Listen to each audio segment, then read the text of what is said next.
이 시간 본문에는 페르시아 땅의 유다 민족과 그들의 대적과의 전쟁이 기록되어 있습니다. 이들 간의 전쟁이 벌어지게 된 것은 두 개의 조서 때문이었습니다. 먼저 첫 번째 조서, 이 첫 번째 조서는 아말렉 족속 하만이 왕의 이름으로 반포했던 것으로 12월 13일이 되면 페르시아 땅에 있는 모든 유다 백성들을 죽여라. 그리고 그들의 재산을 다 탈취해서 가져가라. 이것이 첫 번째 조서의 내용이었습니다. 페르시아 제국에서 왕의 이름으로 반포되는 조서는 무슨 일이 있어도 철회될 수 없다고 했습니다. 그래서 유다 민족은 죽음의 날만을 기다리면서 절망 가운데 그렇게 하루하루 지낼 수밖에 없게 되었던 것입니다. 그런데 이런 유다 민족을 위해 왕후 에스더가 3일간 금식하고 왕에게로 나아갔습니다. 왕이 부르지도 않았는데 왕 앞에 나아가다가 잘못하면 말 한마디도 꺼내보지 못하고 그냥 죽임당할 수도 있습니다. 그러나 에스더는 그 모든 일을 다 하나님께 맡기고 죽으면 죽으리라 하는 일사각오의 정신을 가지고 왕 앞으로 담대히 나아갔습니다. 그럴 때 하나님께서 그 완악하고 포악한 아하수에로 왕의 마음까지 감동시켜 주셔서 왕으로 하여금 에스더가 지극히 사랑스럽게 보이도록 만들어 주시고, 내 소청이 무엇이냐? 네가 원하면 나라의 절반이라도 주겠노라.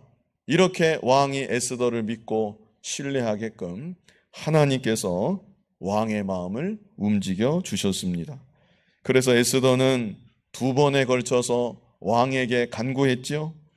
그리고 마침내 첫 번째 조서를 막을 만한 2번째 조서를 모르드게가 왕의 이름으로 반포할 수 있게 되었습니다. 2번째 조서의 내용은 무엇이었습니까? 12월 13일이 되면 유다 백성들이 가만히 앉아서 원수들에게 죽임당하고 유린당할 것이 아니라 죽이러 오는 대적들, 그들과 맞서 싸울 수 있다. 싸울 뿐 아니라 그들을 너희가 죽일 수 있고 그들의 가족들도 죽일 수 있고 그들의 재산 너희들이 탈취할 수 있다.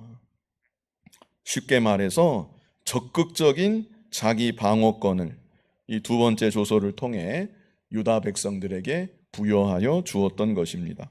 첫 번째 조서는 1월 13일에 반포가 되었습니다. 그리고 2번째 조서는 3월 23일에 반포가 되었습니다.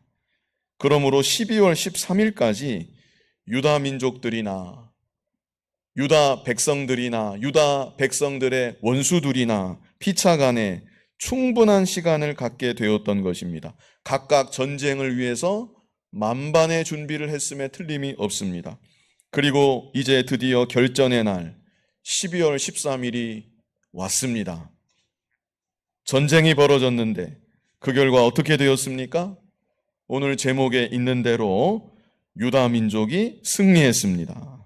그래서 이 시간 유다 민족이 승리하는 모습을 본문을 통해 보면서 이들이 승리했던 비결이 무엇이었을까? 물론 하나님의 은혜고 하나님의 주권적인 역사하심이지만 이들 편에서 승리할 수 있었던 그 비결은 무엇이었을까? 이 승리의 비결에 대해서 함께 생각해 보고자 합니다. 자, 본문 1절 말씀 우리 먼저 같이 읽어보겠습니다. 아달월 곧 12째 달 13일은 왕의 어명을 시행하게 된 날이라.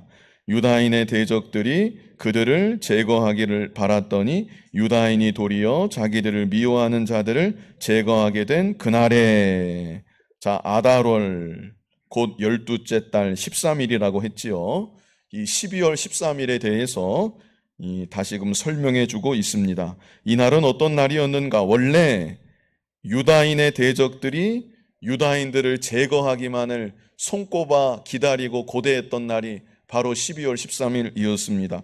그러나 유다인들도 이 유다의 원수들을 죽일 수 있도록 정해진 날이 되었다고 말씀하고 있습니다. 그래서 이 양자 간에 12월 13일에 전쟁이 일어나게 되는 것이죠. 2절 말씀 같이 한번 읽어보겠습니다. 유다인들이 아하수에로 왕의 각 지방 가급에 모여 자기들을 해하고자 한 자를 죽이려 하니 모든 민족이 그들을 두려워하여 능히 막을 자가 없고. 자, 여기서 주목할 부분이 있는데요. 2절 제일 앞에 유다인들이 아하수에로 왕의 각 지방 가급에 어떻게 했다고 여기 말씀합니까? 모여, 이렇게 말씀하고 있죠. 모여라는 말이 중요합니다. 유다인들이 각계 전투를 벌인 것이 아니라는 것입니다. 유다인들이 일치 단결하였다, 힘을 합하였다, 이것을 말씀해주고 있는 것이죠. 그리고 그들이 이렇게 힘을 합해서 단결할 때에 그 모습을 보고 다른 민족이 두려워하게 되었다고 말씀하고 있는 것입니다. 그래서 승리의 비결 첫 번째라고 할 수 있겠는데요. 승리의 비결 첫 번째, 힘을 합하여 단결했다, 이렇게 생각해 볼 수 있겠습니다. 힘을 합하여 단결했다. 이 당시 페르시아 땅에서 유다 민족은 소수 민족입니다. 그러나 비록 소수 민족이라 할지라도 이들이 흩어지지 아니하고 모두가 모여서 합하고 단결할 때 다른 백성들이 두려워할 만한 그런 모습이 되었던 것입니다. 현대 역사에서도 이런 예를 우리가 기억해 볼 수 있습니다. 6.1 전쟁이라고 아마 다 들어보셨을 줄 압니다. 제3차 중동 전쟁이라고도 말을 하는데 1967년 6월 5일 이스라엘과 아랍연합국 사이에서 일어났던 전쟁이었습니다. 그 당시 이스라엘의 인구는 아랍연합국 인구의 40분의 1에도 미치지 못했습니다. 그런데 전쟁이 시작되고 불과 6일 만에 이스라엘의 일방적인 승리, 완전한 승리로 전쟁이 끝이 나고 그 결과 이스라엘은 출애굽 당시 그들의 선조가 받았던 가나안 땅의 영토를 대부분 회복하게 되었습니다. 군사력에 있어서 일방적으로 밀립니다. 또 작은 나라입니다. 그런데 그런 나라가 거대한 아랍연합국을 상대로 그것도 단지 6일 만에 완벽하게 승리했다는 점에서 이 6.1 전쟁은 세계 전쟁사의 길이 남을 역사적인 사건으로 지금까지 회자되고 있습니다. 6.1 전쟁과 관련해서 여러 가지 이야기들이 있습니다. 아마 인터넷에서 찾아보시면 여러 가지 이야기들을 발견하실 수 있을 것입니다. 그런데 그 중에 한 가지는 그 당시 이스라엘의 국방장관이 방송에 나와서 지원을 호소했던 일이 있었습니다. 군사력에 있어서 이거는 너무나 말도 안 될 정도로 부족하니까 사실상 대적한다는 것은 객관적으로 볼 때 말이 안 되는 상황이니까 이스라엘의 국방장관이 이스라엘의 젊은이들을 부르면서 나라 사랑하는 마음으로 자원 입대를 해달라고 그렇게 방송을 통해서 전쟁 전에 요청했던 일이 있었습니다. 그런데 그 방송이 나가자마자 어떤 일이 벌어졌는가? 이스라엘 국내에서는 말할 것도 없고 당시 해외에서 유학 중이던 수많은 이스라엘의 젊은 청년들, 수많은 재원들이 지체함이 없이 그 즉시로 비행기표를 끊고 세계 방방곡곡에서 이스라엘 나라로 몰려들어오고 그들이 군대에 자원 입대하는 일이 벌어졌다는 것입니다. 반면에 아랍연합국은 어떠했는가? 혹시라도 불똥이 튈까봐 부유층 자제들이 해외로 도피를 하고 자신들 몸을 돌보기에 바빴다는 것이죠. 만약 오늘날 우리나라에서 전쟁이 나면 어떻게 될까요? 해외 유학 중에 있는 수많은 젊은이들 학업을 중단하고 전쟁 중인 이 나라로 돌아올까요? 그 쉽지 않은 일입니다. 부모 입장에서도 너 어서 돌아와라. 나라에 전쟁이 났는데 너 하나 아니라고 너 하나 출세하는 게 뭐가 중요하냐? 나라가 전쟁이 났는데 너 공부 그만두고 어서 귀국해서 자원 입대해라. 그런 부모가 과연 얼마나 되겠습니까? 그런데 그 당시 이스라엘은 그랬다는 것입니다. 전 세계에 흩어져 있던 수많은 이스라엘의 젊은이들이 학업을 중단하고 꿈을 포기하고 오직 한마음 한뜻이 되어서 이스라엘 땅으로 모여들었다는 것입니다. 그 한 가지만 보면 알 수 있죠. 이스라엘이 승리할 수 있었던 여러 가지 요인들이 있었겠지만 무엇보다 이렇게 온 국민이 한마음 한뜻으로 일치단결했기 때문에 규모로는 상대가 안 되고 군사력으로도 상대가 안 되지만 거대한 아랍 연합군을 상대로 승리할 수 있었다는 것입니다. 오늘 성경 본문에서도 비슷한 상황입니다. 시대는 다르지만, 환경은 다르지만 페르시아 땅의 유다 민족은 다시 말씀드리지만 소수 민족입니다. 이들을 이참에 밟아버리고 아예 없애버리고자 하는 원수들은 이들의 수보다 훨씬 더 많습니다. 그러나 그럴지라도 소수 민족인 이 유다 백성들이 한마음 한뜻으로 힘을 합했고 단결했고, 그럴 때 자신들을 대적하는 거대한 원수의 세력들을 능히 이길 수가 있었던 것입니다. 오늘날 주께서는 주님의 몸된 교회를 세우시고 교회를 통하여서 주님의 뜻을 이루어 가시고 하나님 나라 구원 운동을 이루어가고 계십니다. 몸된 교회에 지체된 저와 여러분이 교회를 더욱 귀히 여기고 교회를 더욱 사랑하고 오직 하나님의 영광만을 위해서 한마음 한뜻이 되어 힘을 합하여 나아갈 때 교회는 이 세상을 대적할 수 있는 것이고 더욱 왕성하게 일어날 수 있는 것이고 하나님의 뜻은 더욱 힘있게 이루어질 수 있는 것입니다. 나 하나쯤이야 하는 마음에 뒤로 물러나지 마시고 하나님을 위하는 마음이 아닌 자기를 위하는 마음으로 작은 분열이라도 일으키지 마시고 우리들이 오직 주를 위하고 복음을 위하고 하나님의 영광만을 위하면 오늘날 우리들도 한마음 한뜻이 될 수 있습니다. 일치 단결할 수 있다는 것입니다. 일치 단결해서 이 시대 세상의 죄악을 대적하고 마귀를 대적하고 하나님 나라 구원 운동에 더욱 귀하게 잘 쓰임 받을 수 있는 여러분들이 그리고 우리 교회가 될 수 있기를 간절히 바랍니다. 계속해서 본문 3절을 보면 우리 본문 3절 같이 한번 읽어보겠습니다. 각 지방 모든 지방관과 대신들과 총독들과 왕의 사무를 보는 자들이 모르드게를 두려워함으로 다 유다인을 도우니. 자, 유다인들 일치 단결하는 그 중심에는 모르드게가 있었다는 것을 바로 이어서 말씀해주고 있습니다. 오늘날도 하나님은 하나님의 지도자를 세우시고 지도자를 중심으로 단결하도록 이끌어 가시는 것입니다.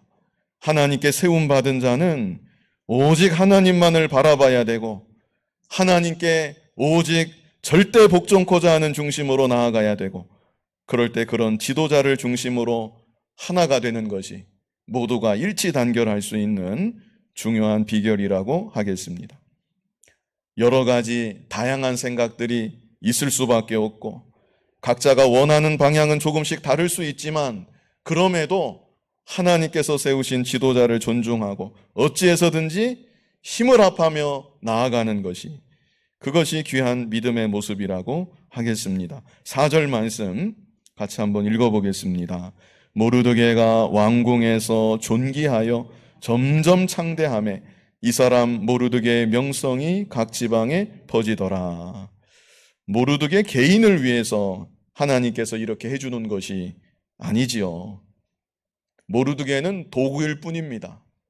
하나님의 일이 잘 되어야 하겠으니 하나님께서 모르드게를 붙잡으시는 것이고 또 모르드게를 때에 따라서 높이 드시는 것이고 그런 모르드게를 통하여서 하나님의 일이 이루어져 나아가도록 역사하고 계신 것입니다. 이때 모르드게가 교만하게 나가면 하나님께서 더 이상 쓰지 아니하십니다. 모르드게를 아예 버리고 다른 사람을 쓰실 수도 있습니다.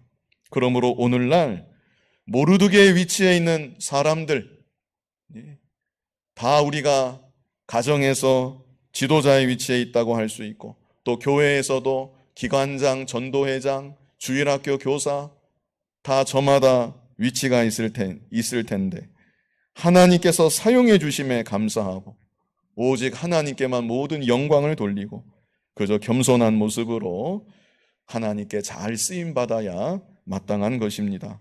이제 5절부터는 실제 전쟁이 이제 시작이 됩니다. 실제 전쟁이 시작되고 유다인들이 승리했다는 내용이 이제 5절부터 기록이 되어 있습니다. 자, 5절로 10절까지를 우리 뜻을 생각하면서 같이 읽어보겠습니다. 유다인이 칼로 그 모든 대적들을 쳐서 도륙하고 진멸하고 자기를 미워하는 자에게 마음대로 행하고 유다인이 또 도성수산에서 500명을 죽이고 진멸하고 또 바산다다와 달본과 아스바다와 보라다와 아달리아와 아리다다와 바마스다와 아리세와 아리데와 외사다 곧 함무다다의 손자요 유다인의 대적 하만의 열아들을 죽였으나 그들의 재산에는 손을 대지 아니하였더라.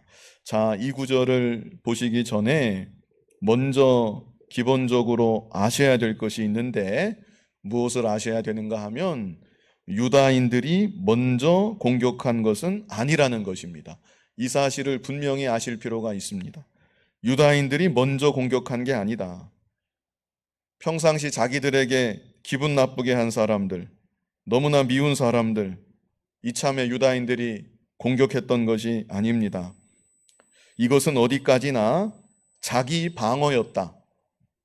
유다인들 입장에서 자기와 자기의 가족을 보호하고 방어하는 차원이었다. 이 사실을 염두에 두고 이 성경을 보셔야 됩니다. 페르시아 땅에 있는 유다의 원수들이 유다인들에게도 자기 방어권이 주어졌다는 것을 분명히 알고 있었습니다.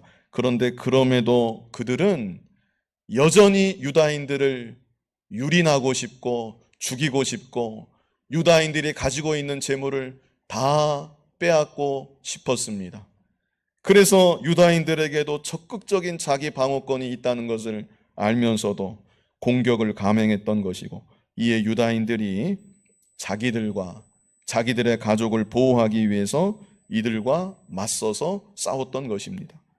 그래서 그 결과 어떻게 되었는가? 5절을 보시면 유다인이 칼로 그 모든 대적들을 쳐서 도륙하고 진멸하고 자기를 미워하는 자에게 마음대로 행하고, 여기 마음대로 행하고 그랬는데요. 이것도 이 구절도 잘못하면 오해하실 수 있습니다. 여기 마음대로 행했다는 말이 예를 들자면 함부로 막 그렇게 살육을 했다, 그런 의미는 아니라는 것입니다. 그 누구의 제재도 받지 않았다.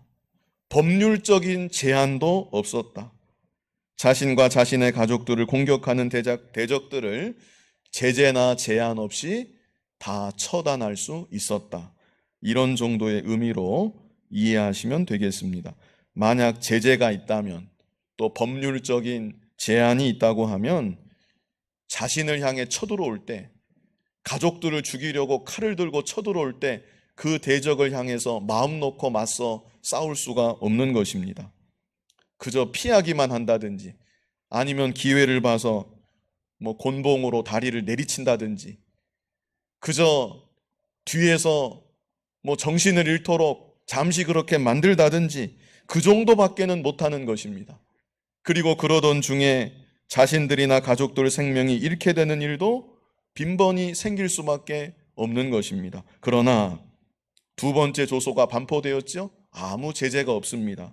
제한도 없습니다. 그렇기 때문에 칼을 들고 창을 들고 쳐들어오는 대적들을 향해서 얼마든지 나가서 맞서서 자유롭게 싸울 수 있었다. 그래서 그 결과 그들을 처단할 수 있었다. 이런 의미인 것입니다. 그래서 6절을 보면 도성수산에서만 500명을 죽였다고 말씀하고 있습니다. 그리고 이어지는 7절로 9절에는 사람들 이름이 여기 나오지요. 10명의 이름이 특별히 기록되어 있습니다. 누구입니까? 바산다다, 달몬, 아스바다, 보라다, 아달리아, 아리다다, 바마스다, 아리세, 아리데, 외사다. 이들이 누구인가? 10명의 이름이었는데요. 10절에 나와 있죠. 누구입니까? 곧 함무다다의 손자요 유다인의 대적 하만의 열아들. 하만의 열아들이었습니다. 이 열아들의 이름이 왜 이렇게 특별히 기록이 되었을까요? 이것은 이 열아들이 선봉에 섰기 때문입니다. 다른 누구보다도 하만의 이 열 아들들이 아버지의 원수를 갚기 위해서 이 전쟁만을 벼르고 별러왔던 것입니다. 그런데 사실 자신들의 아버지 하만이 죽게 되었던 것은 하나님을 대적했기 때문에, 하나님의 백성된 유다인들을 공연히 잔혹하게 죽이려고 했기 때문에 그 악행으로 인해서 자기 죗값으로 하만은 처형당했던 것입니다. 그렇다면 이 아들들이 아버지가 비참하게 돌아가신 것은 너무나 슬픈 일이고 가슴이 찢어지는 일이었겠지만, 그래도 이 아들들이 바른 분별력을 가졌어야 되는 것입니다. 아무리 자기들의 아버지라고 아버지 편에 서서는 안 되는 것입니다. 아버지 편에 서지 말고, 안타깝지만 우리 아버지는 죄를 짓고 죄값으로 죽으신 것이다. 모르드게나 유다인들이나 이들에게는 아무런 잘못이 없는 것이다. 이렇게 아들들이 분별했다면 하나님께서 이 아들들에게, 그리고 이 아들들의 가족들에게도 많은 은혜와 복을 주셨을 것입니다. 그런데 이들은 개인적인 원한에 사무쳐서 아버지가 걸어갔던 그 길을 자기들도 똑같이 걸어갔던 것이고, 그래서 자신들의 아버지처럼 결국에는 비참한 최후를 맞이하고 만 것입니다. 이것이 너무나 안타까운 일입니다.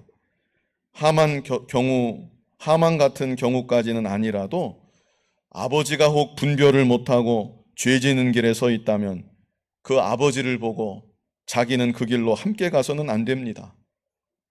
자기만은 바른 길로 가고 잘못된 길로 가고 있는 아버지를 위해서 기도하고, 아버지도 바른 길로 오시도록 감화를 시킬 수 있어야 그 아들이 지혜로운 아들이고 복된 아들인 것입니다. 남편이 곁길로 갈 때, 아내가 곁길로 갈 때, 자녀가 곁길로 갈 때 다 마찬가지입니다. 그런데 그게 말처럼 쉽게 되는 것은 아닙니다. 우리 교회가 아니라 제가 다른 교회에서 보았었는데, 교회에 큰 시험이 들어왔습니다. 교회에 큰 시험이 들어오니까 온 가족이 다 엉뚱한 길로 갑니다. 한 사람이라도 중심을 잡고 정신을 차리면 그렇게까지는 되지 않겠는데, 어떻게 된 것이 아버지나 어머니나 큰아들이나 작은아들이나 며느리들이나 손주들이나 모두가 다 한통속이 되어서 똑같이 교회를 대적하고 하나님의 교회에 손해를 끼치고 엉뚱한 길로 가는 그런 가정들을 여러 가정 본 일이 있습니다. 반면에 어느 가정은 교회에 큰 시험이 들어오니까 자녀들이 교회에서 이 말 저 말 듣게 되고 우왕좌왕합니다. 그럴 때 너희들은 그냥 잠자코 있어라. 한마디로 질서를 잡고 온 가정이 믿음의 호주 한 사람으로 인하여 흔들리지 않고 바로 서는 모습도 보았습니다. 그래서 가정에서 누가 되었든지 바로 서 있는 한 사람이 참으로 중요하다는 것입니다. 인정 따라가지 말고, 내 가족이라고 편들지 말고, 나랑 제일 친했던 사람이라고 팔이 안으로 굽는 것처럼 그 사람 따라가지 말고, 하나님 앞에 양심을 똑바로 써서 바르게 분별을 하고, 무엇이 교회를 위하는 것인가, 무엇이 하나님 나라를 위하는 것인가, 무엇이 하나님 말씀의 바른 일인가, 우리는 언제나 내 자신이 하나님 앞에서 바른 길로만 걸어가야 되는 것입니다. 또 한 가지, 여기 10절을 다시 보면요, 곧 함무다다의 손자요 유다인의 대적 하만의 열아들을 죽였으나, 그 다음에 뭐라고 말씀합니까? 그들의 재산에는 손을 대지 아니하였더라. 그 재산이 적은 재산이 아닐 것입니다. 그런데 그들의 재산에는 손을 대지 아니하였더라. 두 번째 조서에서 재산까지 탈취해도 좋다고 분명히 법률적으로 보장하고 언급하고 있는데, 그럼에도 유다인들은 그들의 재산에는 손을 대지 아니하였더라. 이 구절이 무엇을 말씀해 주는가? 유다인들의 중심은 자신들의 생명을 지키는 것, 자신들의 가족을 보호하는 것, 자신들의 대적들과 싸워 이기는 것, 이 일에만 집중되어 있었다. 이것을 말해주는 것이죠. 사사로운 욕심은 이들의 관심사가 아니었다는 것입니다. 오직 전쟁에서 승리해서 자신을 보호하고 하나님의 나라를 보호하고 하나님을 대적하는 원수들과 싸워 이기는 것, 어쩌면 이것이 그들의 유일한 목적이었는지도 모르겠습니다. 그래서 승리의 비결 두 번째가 되겠는데요. 중요한 목적에만 집중했다. 이렇게 생각해 볼 수 있겠습니다. 중요한 목적에만 집중했다. 다른 말로 하면 사사로운 욕심에 마음을 빼앗기지 않았다. 오늘날 우리들도 한 가지 중요한 목적에 우리의 마음을 집중할 수 있어야 합니다. 맹수가 사냥을 하는데 사냥감을 정했으면 끝까지 그 사냥감을 쫓아가야 마침내 사냥에 성공을 하는 것입니다. 그런데 어떤 사자가 사슴을 보고 뛰어가다가 옆에 들개 한 마리가 지나가니까 들개를 보고 뛰어가고, 그러다가 토끼가 한 마리 지나가니까 토끼를 보고 쫓아가고, 그러면 그 사자는 사냥을 제대로 할 수가 없는 것입니다.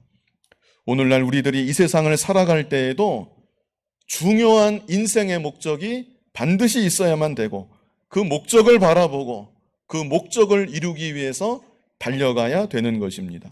다른 사사로운 것들로 인해서 중요한 목적이 흐려지고 나중에는 그 목적 자체를 잊어버리는 일은 없어야 되겠다는 것입니다. 하나님 자녀된 우리들에게 중요한 인생의 목적이 무엇이겠습니까? 고린도전서 10장 31절에 보면 그런즉 너희가 먹든지 마시든지 무엇을 하든지 다 하나님의 영광을 위하여 하라. 그래서 하나님 자녀된 우리들에게 중요한 인생의 목적은 하나님의 영광을 위하는 것입니다. 살든지 죽든지 무슨 일을 하든지 하나님의 영광을 위하는 것, 그것이 우리 인생의 중요한 목적이다. 그리고 사도 바울이 표대 대신 그리스도를 향하여 나는 달려가노라. 내가 아직 잡은 줄로 여기지 아니한다. 나는 오늘도 달려가노라. 사도 바울이 고백했던 것처럼 예수 그리스도를 표대로 삼고 예수 그리스도를 점점 더 닮아가는 것, 이것도 넓게 얘기하면 하나님 영광을 위하는 것일 수 있겠지만, 이렇게 하나님의 영광을 위해서 살고 예수님을 점점 닮아가는 것, 이것이 우리 인생의 중요한 목적이라고 할 수 있겠습니다. 우리 교회 표어가 무엇이죠? 예수님을 닮아가는 교회. 그 다음은 무엇입니까? 복음의 빛을 발하는 교회. 복음의 빛을 발하는 게 하나님 영광을 드러내는 것이고 하나님의 영광을 가장 위하는 길이기도 합니다. 그래서 언제나 우리들이 이 중요한 인생의 목적을 잊어버리지 말고 이 목적을 마음 안에 굳건히 자리 잡아두고 날마다 이 목적을 향해서 나아가는 우리들이 되어야 하는 것입니다. 나머지는 다 격가지들이다, 이렇게 생각할 수 있겠습니다. 사실 격가지들이 참 만만하지가 않고 어렵고 고달프게 하는 줄 압니다. 그러나 먼저 그의 나라와 그의 의를 구하면 이 모든 것을 너희에게 더하여 주신다고 했지요. 이 두 가지 목적을 마음속에 두 기둥으로 세우고 목적을 위해서 하나님 자녀된 우리들이 달려가고 달려간다면 하나님께서 다른 모든 것들은 덤으로 채워주시는 것입니다. 교회적으로도 어찌해서든지 예수님을 점점 닮아가는 교회, 복음의 빛을 더욱 발하는 교회, 이런 교회가 되기 위해서 한마음 한뜻이 되고 전심전력을 다해야 되고, 개인적으로도 내 자신이 점점 더 예수님 닮아가고 내가 있는 곳에서 복음의 빛을 발하며 하나님의 영광을 위하고자 할 때 하나님께서 그 사람을 붙잡아 주시고 모르드게를 붙잡고 사용하신 것처럼 그 사람을 사용하시기 위해서 필요한 것들도 공급해 주시고 때로는 주변 사람들의 마음도 감동시켜 주시고 그래서 하나님 나라 위하여 귀하게 적절하게 사용하여 주시는 것입니다. 하나님의 영광을 위해서 그리고 주와 복음을 위해서 믿음으로 힘내시고 더욱 힘써서 살아가는 여러분들이 다 되시기를 바랍니다. 이제 본문 11절로 12절에는 왕에게 전쟁 결과를 보고한 내용이 기록되어 있습니다. 우리 11절로 12절 같이 한번 읽어보겠습니다.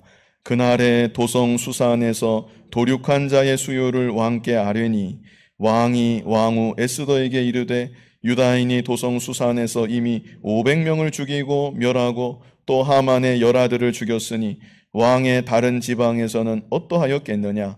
이제 그대의 소청이 무엇이냐? 곧 허락하겠노라.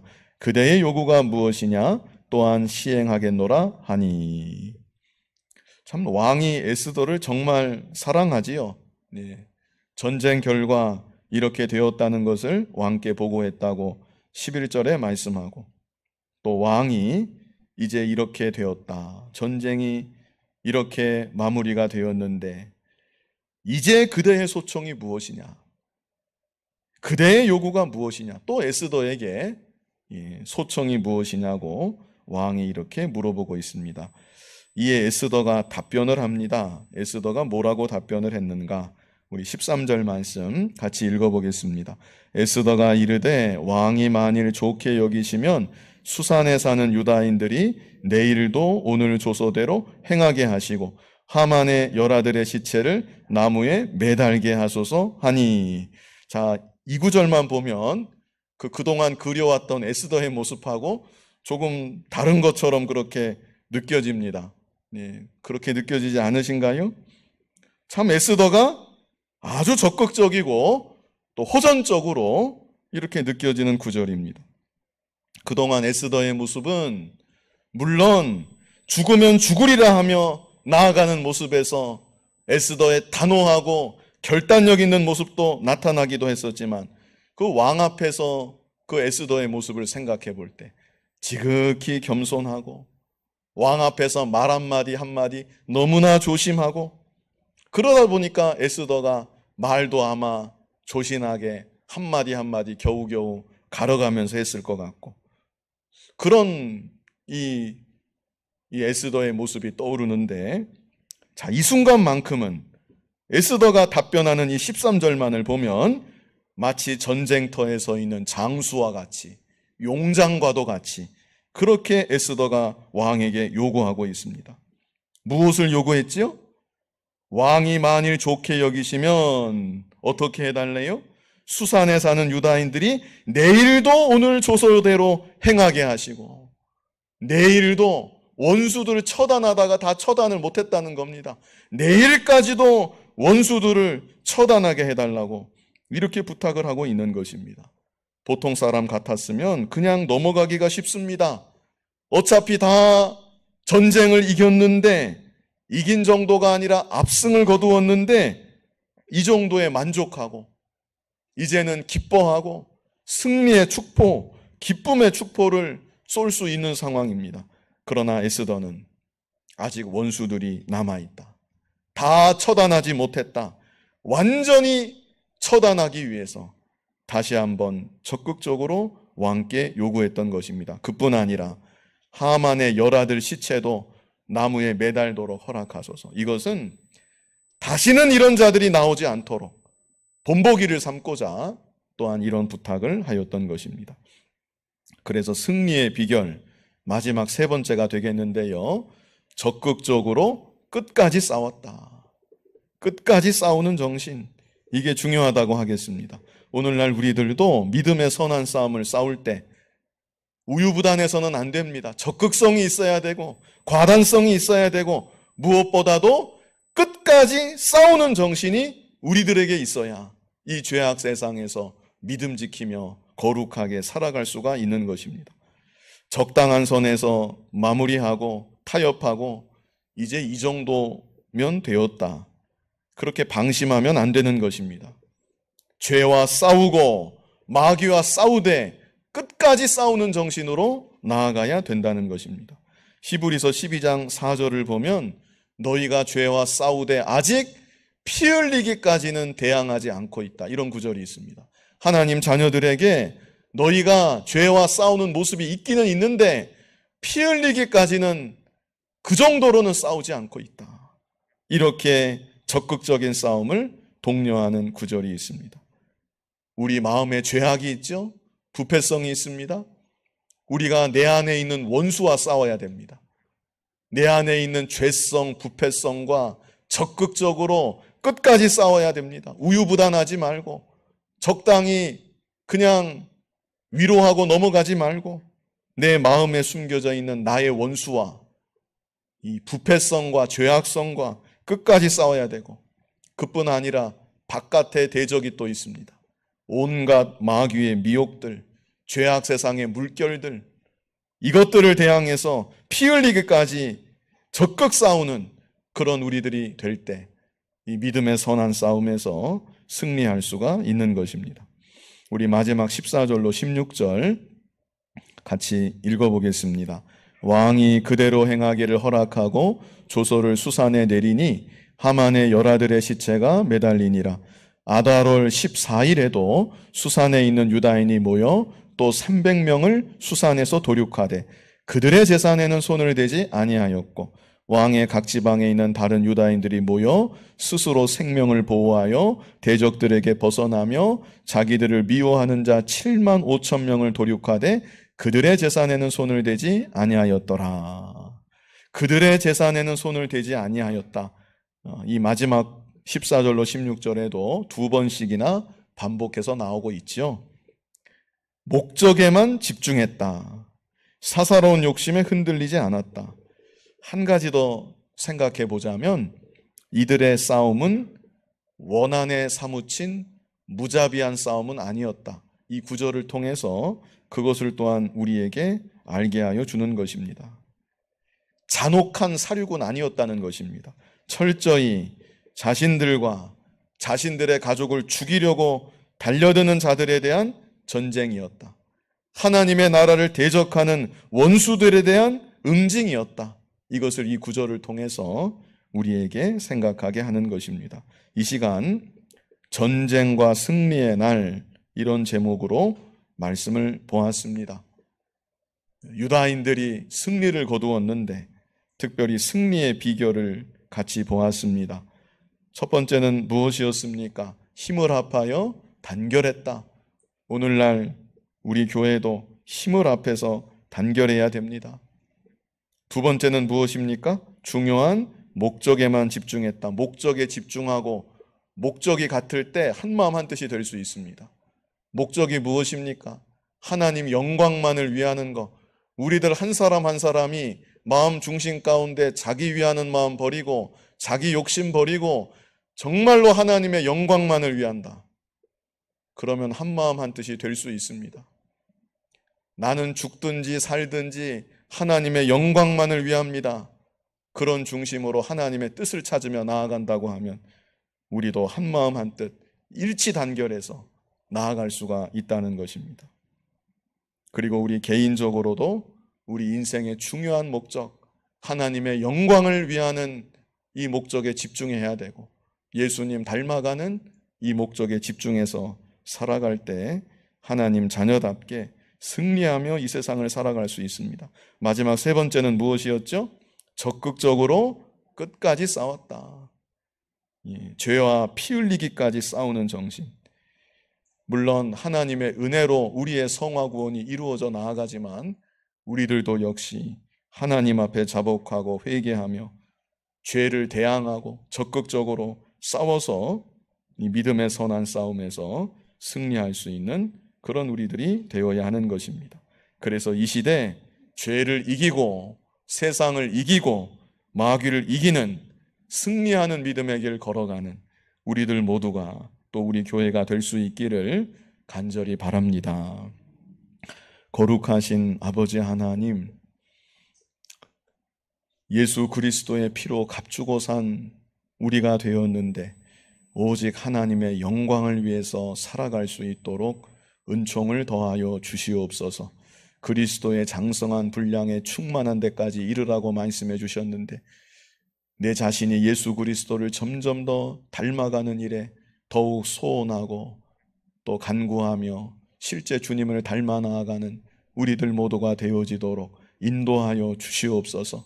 주님의 몸된 교회 또한 지체들이 되게 하시고 주님의 한 몸을 이루게 하시는 아버지 하나님, 은혜와 사랑을 감사합니다.